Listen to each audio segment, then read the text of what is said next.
Difference क्या है उसमें? उसमें दोनों की जो है सैलरी सेम डिफरेंस से बढ़ी है। अगर डिफरेंस ही अलग अलग हो तो कैसे किया जाएगा? ध्यान से सुनिएगा, 140 नंबर लास्ट वैरायटी है और वेरी वेरी इंपॉर्टेंट है, वेरी वेरी इंपॉर्टेंट। मैं आपको बड़े प्यार से समझाना चाहता हूँ, ध्यान से सुनिएगा। दो बंदे हैं ए और बी, उनकी इनकम का रेशो 4:5 है। दो बंदे हैं ए और बी, उनकी इनकम का रेशो 4:5 है इनकम का, ए और बी के। उनके खर्चों का रेशो 5:4 है खर्चों का। ए 6,000 रुपए की बचत करता है, बी 12,000 रुपए की बचत करता है, तो ए की इनकम क्या होगी? ए 6,000 रुपए की बचत कर रहा है, बी 12,000 रुपए की बचत कर रहा है, तो ए की इनकम क्या होगी? आप में से हर कोई बालक की बात जानता है कि इनकम में से अगर मैं सेविंग घटा दूंगा तो बच्चों क्या आएगा? एक्सपेंडिचर आएगा। एक्सपेंडिचर यानी कि खर्चा आएगा, खर्चा। यही तो आएगा, आप बोलोगे हाँ सर यही आएगा। तो मैं सवाल को करने के दो तरीके बताऊंगा। पहला बेसिक तरीका मेरे प्यारे भाई, जिसमें कोई बुराई नहीं है, अगर आप इस तरीके से भी करते हो। ध्यान से सुनिएगा मेरे प्यारे दोस्तों। ए और बी की इनकम का रेशो 4:5 है, उनके खर्चों का रेशो 5:4 है। ए 6,000 रुपए की बचत करता है, बी 12,000 रुपए की बचत करता है, तो इनकम क्या होगी? सवाल में बच्चों क्या पूछा है? सवाल में आपसे पूछा है इनकम। क्या पूछा है? इनकम। तो दो लोग हैं ए और बी, दो लोग हैं ए और बी, उनकी इनकम का रेशो 4:5 है। रेशो है ये। जब भी मैं रेशो हटाता हूं तो एक वेरिएबल से मल्टीप्लाई हो जाती है। अगर मैं रेशो हटाऊंगा तो किससे वेरिएबल से मल्टीप्लाई हो जाएगी ना? 4:5 है। यानी कि अगर ए की इनकम 4x है तो बी की इनकम 5x है। कुछ बच्चे यहाँ पे दो वेरिएबल मान के सॉल्व करेंगे। मैं एक ही वेरिएबल से सॉल्व करके आपको सिखाऊंगा। दो बंदे हैं ए और बी, उनकी इनकम का रेशो कितना है? 4x और 5x। ए की इनकम अगर 4x रुपए है तो बी की इनकम 5x रुपए है। ये बात हर बालक समझ पा रहा होगा सर, इसमें तो कोई डाउट ही नहीं है। दो बंदे ए और बी, उनकी इनकम का अनुपात 4:5 है। ए की इनकम अगर 4x है तो बी की इनकम 5x है। सवाल उनके खर्चों का रेशो दे रहा है। खर्चा कैसा आएगा बच्चों? अगर इनकम में से बचत घटाएंगे तो खर्चा नहीं आ जाएगा। आप बोलोगे हाँ सर, भाई ए की बचत 6,000 रुपए है, ए 6,000 की बचत करता है, ए की इनकम 4x, 4x में से बचत घटा दो। 6,000 रुपए की बचत कर रहा है ए, बी कितनी बचत कर रहा है? बी 12,000 रुपए की बचत करता है। तो भाई इसमें से 12,000 रुपए माइनस कर दो। आप बोलोगे हाँ सर 12,000 रुपए बराबर स्टूडेंट से क्या आ जाएगा? इक्वल टू क्या हो जाएगा? तो आप कहोगे सर ये बराबर क्या आ गया? ए और बी का खर्चा आ गया। भाई ए और बी की इनकम 4x और 5x है। इनकम में से मैं बचत घटा दूंगा। ए की इनकम 4x है, बचत 6,000 है, बचत घटा दी, खर्चा आ गया। बी की जो इनकम है 5x, उसमें से बी 12,000 की बचत कर रहा है, तो इनकम में से बचत घटा तो बी का खर्चा आ गया। तो ऊपर ए का खर्चा लिखा है, नीचे बी का खर्चा लिखा है। और ए और बी के खर्चे का रेशो कितना है? 5:4। सवाल के अकॉर्डिंग ए और बी के खर्चों का रेशो 5:4 है, तो बराबर होना चाहिए। समझ में आ गया? आप बोलोगे हाँ सर। कितने बच्चों को ये लाइन समझ में आई है? कितने स्टूडेंट्स को ये वाली लाइन समझ में आ गई है? बताओ, करो जल्दी। ए की इनकम 4x है, बी की इनकम 5x है। इनकम में से हमने बचत घटा दी। ए की बचत 6,000 रुपए है, बी की बचत 12,000 रुपए है। तो इनकम में से बचत घटाई, ए और बी के खर्चे आ गए। ए का खर्चा और बी के खर्चे का रेशो है कितना? सवाल में दिया 5:4। ये बराबर होना चाहिए। सिंपल सी नहीं, एलिगेशन मेथड ही लगेगा आदर्श में। ओके, तो बस सीधी अब आपको क्या करना है स्टूडेंट? क्रॉस मल्टीप्लाई करना है। 4 की जगह ऐसे क्रॉस मल्टीप्लाई करेंगे तो 4 चौक 16x। 4 के ऐसे क्रॉस मल्टीप्लाई करेंगे 4 चौक 16x माइनस 4 के ऐसे मल्टीप्लाई करेंगे 4 6 24,000 बराबर 5 के ऐसे क्रॉस मल्टीप्लाई करेंगे 5 5 25x माइनस 5 की 12 मल्टीप्लाई करेंगे 12 5 60,000। आप बोलोगे हाँ सर बिल्कुल सही। इसको ए है ना 4 16 5 ए, ठीक है भाई। इस 16x से उधर जाएगा तो 25x माइनस 16x ये 25x माइनस 16x, अभी मैं आपको बताऊंगा कि ऐसा मैं क्यों कर रहा हूँ। 25x माइनस 16x बराबर 16x उधर जाएगा, 60,000 इधर आ जाएगा। 60,000 माइनस 24,000, आप बोलोगे हाँ जी सर बिल्कुल सही। तो स्टूडेंट क्या हो गया बच्चों, क्या हो गया? 25 माइनस 16 9x की वैल्यू आ गई। 60,000 में से 24,000 घटाएंगे बच्चों 36,000। तो x का मान आ गया 9 चौक 36, x की वैल्यू 4,000 रुपए आ गई, 4,000 रुपए। अगर x का मान 4,000 रुपए आ गया, आपसे पूछा a की इनकम, तो a की इनकम है 4x, 4x की वैल्यू आएगी 4 गुना 4 16,000, x की 4,000 वैल्यू आ गई ना, तो 4 गुना 4 16,000 रुपए।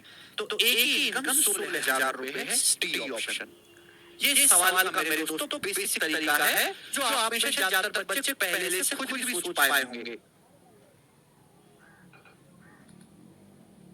समझ में आया? आप बोलोगे हाँ जी सर समझ में आया है, इसमें कोई परेशानी नहीं है। अब मैं आपको बताऊंगा एग्जाम वाला तरीका।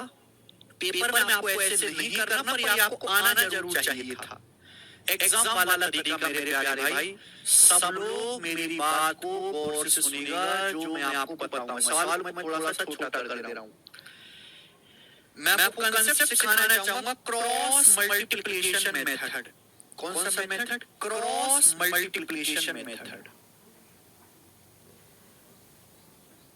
अब आप कहोगे सर ये क्या वाला है क्रॉस मल्टीप्लिकेशन मेथड, क्या बकवास है सर ये, बताओ।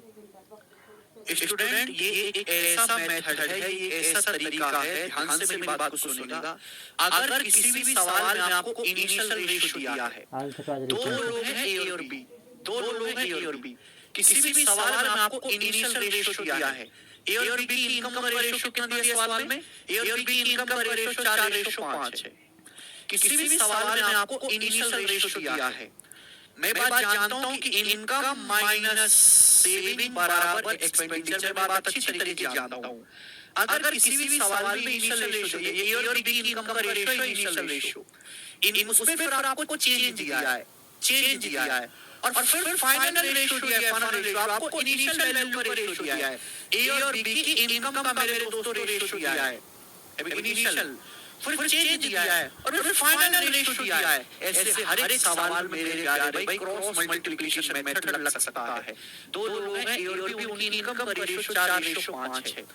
इनकम में से सेविंग घटाओगे तो फाइनल रेशियो किसका आएगा? एक्सपेंडिचर का आएगा। ए और बी की इनकम का रेशियो 4:5 है।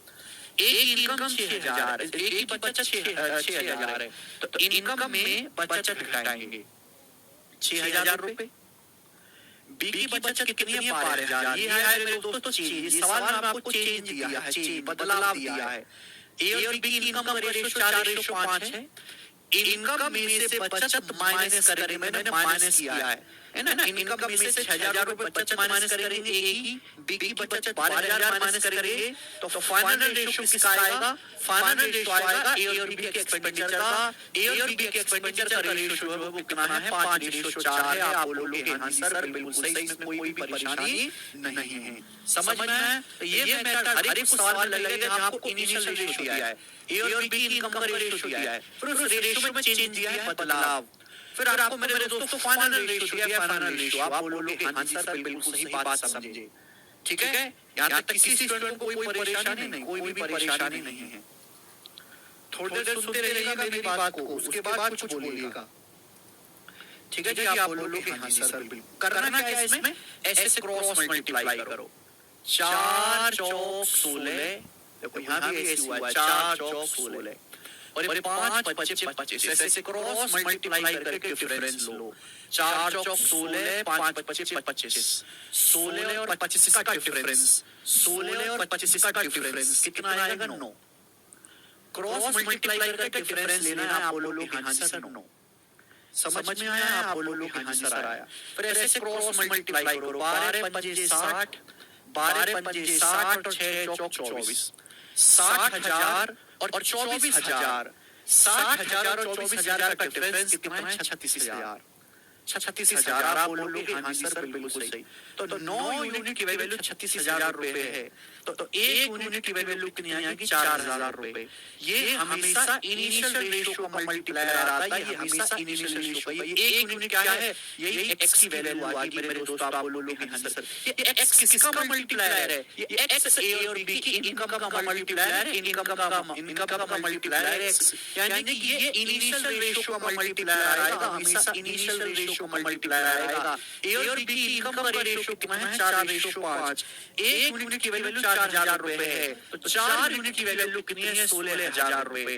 5 यूनिट की वैल्यू कितनी है? 4 पंजे 20,000 रुपए। तो ए की इनकम 16,000 है, बी की इनकम 20,000 है। हमेशा इनिशियल रेशियो की वैल्यू निकलेगी। अगर आपसे कोई ये कहने लगे कि ए का खर्चा बताओ कि ए कितने रुपए का खर्चा कर रहा है, तो ऐसी गलती मत कर देना कि ए की वैल्यू 4,000 रुपए है, ए का खर्चा 5 है, 5 की वैल्यू 20,000 रुपए। गलत हो जाएगा। हमेशा इनिशियल रेशियो की वैल्यू निकल के आएगी। ए की इनकम निकलेगी पहले। ए की इनकम है 16,000, 4 की वैल्यू 16,000, ए का मतलब 1000 होता है। ए की इनकम 16,000 रुपए। इस 16,000 रुपए में 6,000 रुपए बचत कर रहा है ए। तो 16,000 में से ए 6,000 रुपए बचत कर रहा है। तो ए का खर्चा अगर आपसे पूछेगा एग्जामिनर, तो आप कहोगे सर 10,000 रुपए ए का खर्चा है। आप बोलोगे हाँ जी सर। तो इस मेथड में और इस मेथड में कोई फर्क नहीं है। इसी चीज को एक है बेसिक गणित वाला तरीका। इसी चीज को हमने रख के एक शॉर्टकट बना दिया जिसको हम कहते हैं क्रॉस मल्टीप्लिकेशन मेथड। इसमें सारे वही स्टेप इस्तेमाल हुए जो स्टेप इसमें इस्तेमाल हुए, लेकिन इस पे लिखना ज्यादा पड़ता है, इसलिए इसको इग्नोर करो और इसको लिखो। ये हर एक सवाल में लगेगा जहां आपको इनिशियल रेशियो दिया है, उसमें चेंज दिया है और फाइनल रेशियो दिया है, हर एक सवाल में लगेगा। ठीक है? कैसे पता चला कि इनिशियल और फाइनल दिया है? केवल सवाल पढ़ के पता चला। और अगर आपको सवाल पढ़ के पता न चलता हो तो जरा हिंदी और अंग्रेजी का ट्यूशन लगा लो। कोचिंग नहीं, ट्यूशन लगाना, ट्यूशन जो 7वीं क्लास के टीचर पढ़ाते हैं वो वाला